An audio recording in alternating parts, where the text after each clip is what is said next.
Hello, welcome back to the reading of the poem of the Man God, written by Maria Valtorta, Volume 1. Chapter 83.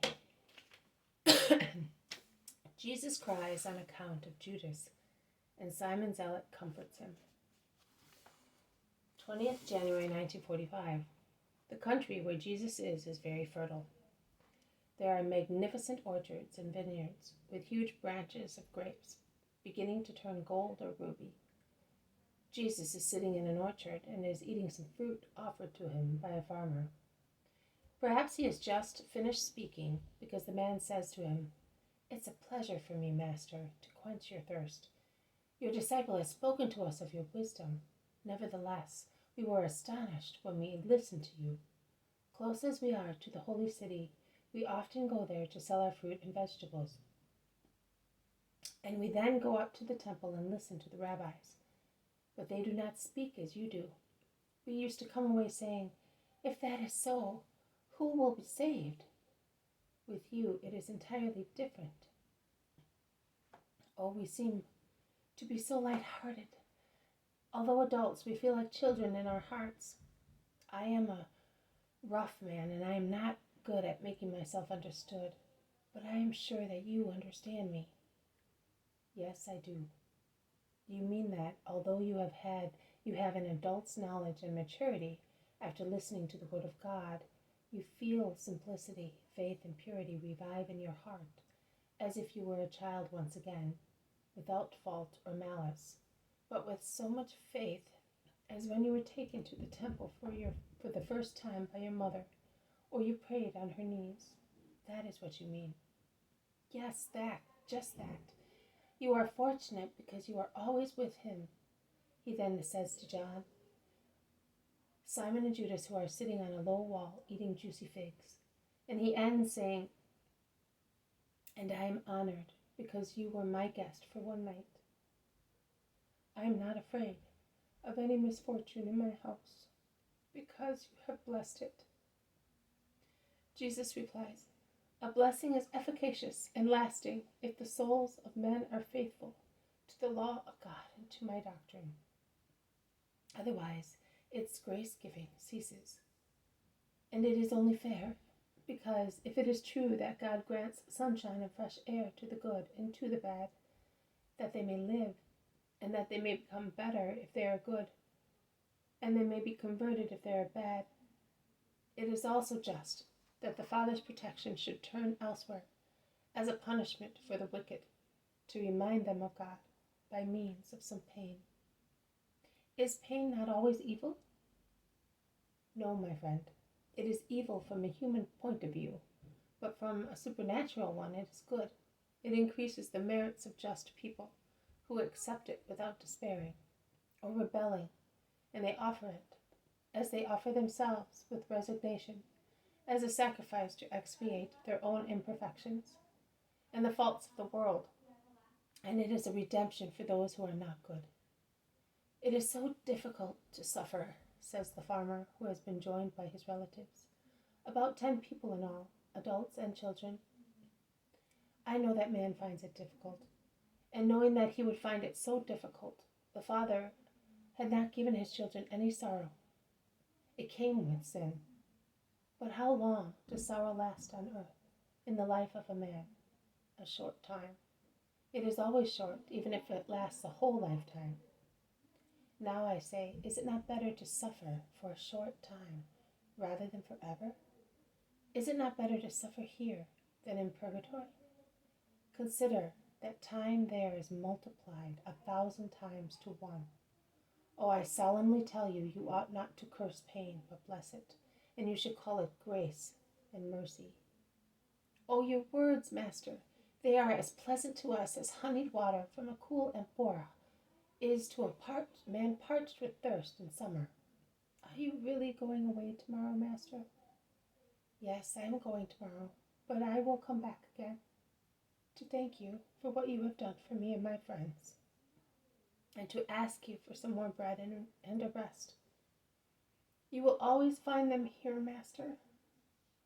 A man with a donkey laden with vegetables comes near. Here I am, if your friend wishes to go. My son is going to Jerusalem for the big Paraskeve market. Go, John. You know what you have to do. In 4 days' time, we will meet again. My peace be with you." Jesus embraces John and kisses him. Simon does the same. "Master," says Judas, "if you will allow me, I would like to go with John. I am anxious to see a friend of mine. He goes to Jerusalem every Sabbath. I would go with John as far as Bethphage, and then I will proceed on my own. He is a friend of our family. You know, my mother told me. I have not asked you any question, my friend. It breaks my heart having to leave you, but in 4 days' time I will be with you once again, and I will be so faithful that I will even bore you. You may go. In 4 days' time at dawn, be at the fish gate. Goodbye, and may God watch over you." Judas kisses the master and goes near to the little donkey that begins to trot along the dusty road. It is evening, and the country becomes silent. Simon watches the peasants irrigating their fields. Jesus has not moved from the place where he was sitting. He then gets up, goes round to the back of the house, and walks along the orchard. He wants to be alone. He goes as far as a thicket of huge pomegranate trees and low bushes, which I think must be gooseberries, but I am not sure, because there are no berries on them, and I am not familiar with the leaves of these plants. Jesus hides behind the thicket. He kneels down, he prays, and then he bends down with his face on the ground, on the grass, and he weeps. I realize that he is crying because of his deep, interrupted sighs, a disheartened crying without sobs, but so sad. Some time passes thus. It is now twilight, but it is not yet so dark as to prevent seeing, and in the faint light, Simon's disfigured but honest face suddenly appears above a bush. He looks round for something and sees the crouched figure of the master, completely covered by his dark blue mantle, which confuses him with the dark ground. Only his fair hair and his hands, joined in prayer, catch the eye. His hands protrude above his head, which rests on his wrist. Simon looks at him with his large, kind eyes. He understands that Jesus is sad because of his sighing, and he utters, "Master," with his thick, almost purple lips. Jesus looks up. "You are crying, Master? Why? May I come near you?" Simon's expression is one of astonishment and sorrow. He is definitely not a handsome man. In addition to his disfigured features and his dark olive complexion, he bears the deep bluish marks of the scars caused by his disease. But his glance is so gentle that his ugliness disappears. "Come, Simon, my friend." Jesus is sitting on the grass. Simon sits beside him. "Why are you so sad, Master?"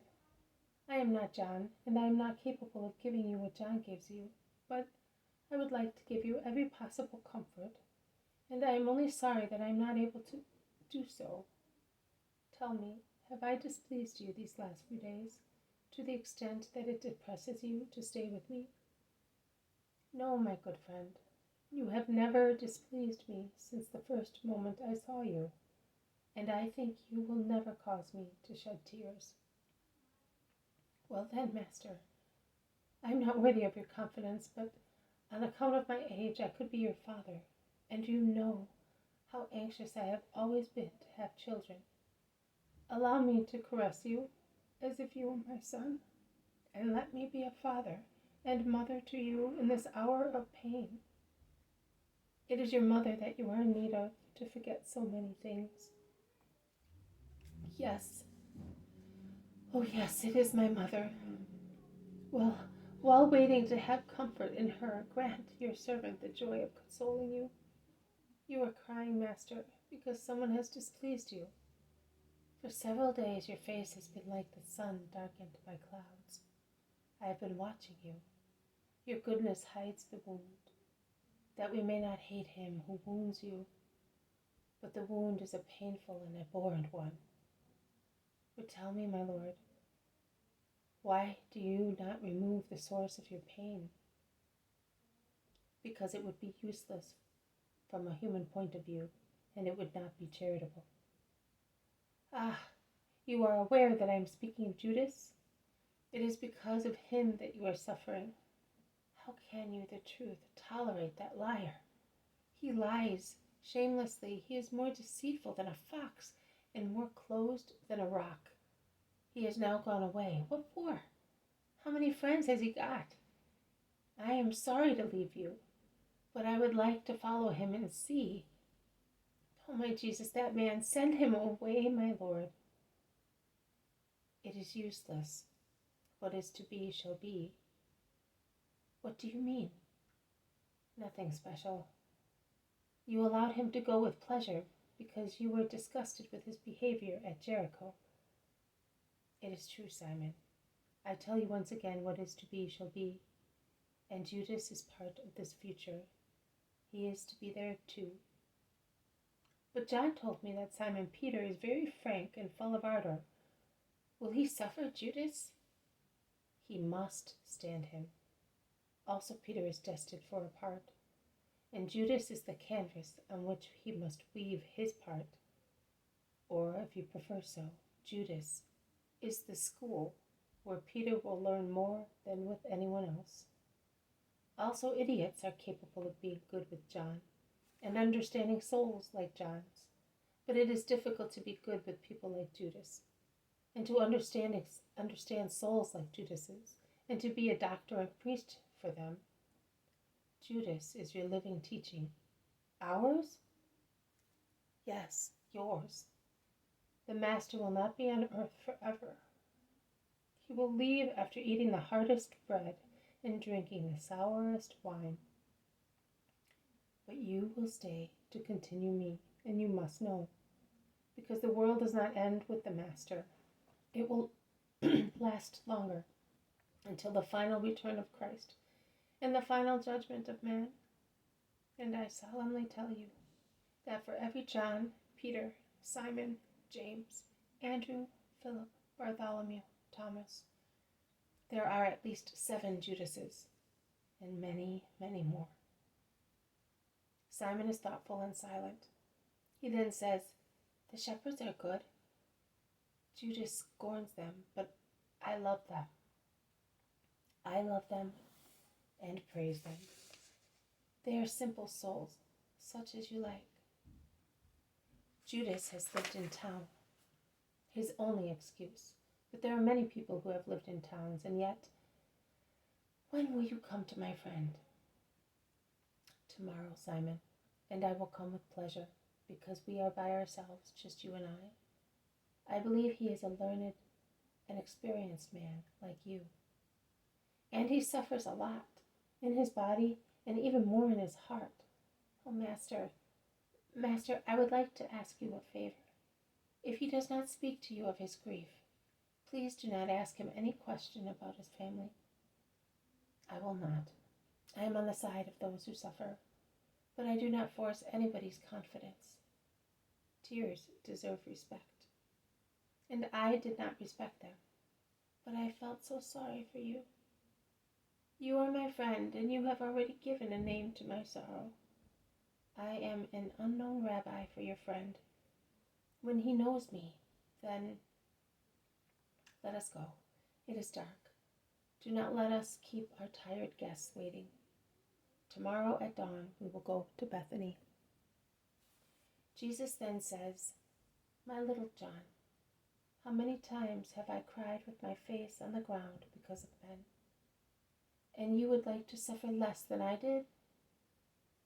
Also amongst you, good people are in the proportion that existed between good people and Judas. And the better one is, the more one suffers. But also for you, it is necessary to learn by studying Judas. And I say that particularly for those who are responsible for the spiritual care of souls. Each of you, priests, is a Peter, and you have to forgive and retain. But how much power of observation you must have, how much union with God, what great pains you must take, and how many comparisons with the method of the Master you must make. in order to be a priest, as it is your duty to be. Some people may think that what I am saying is useless, human, impossible.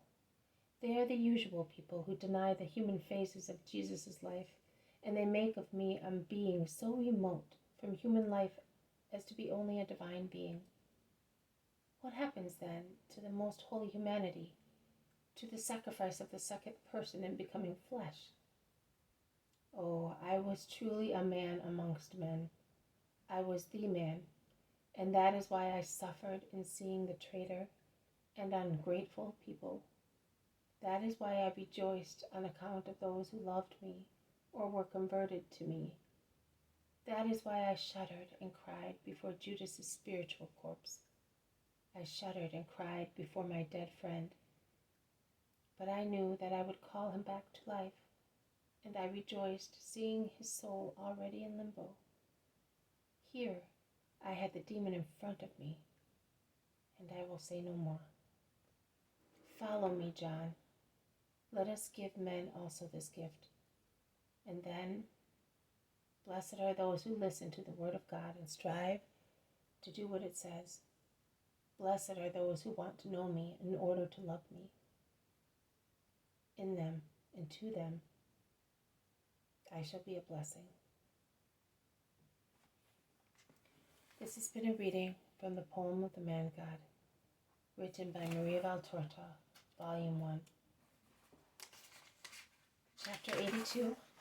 Chapter 83, Jesus cries, an account of Judas, and Simon Zealot comforts him.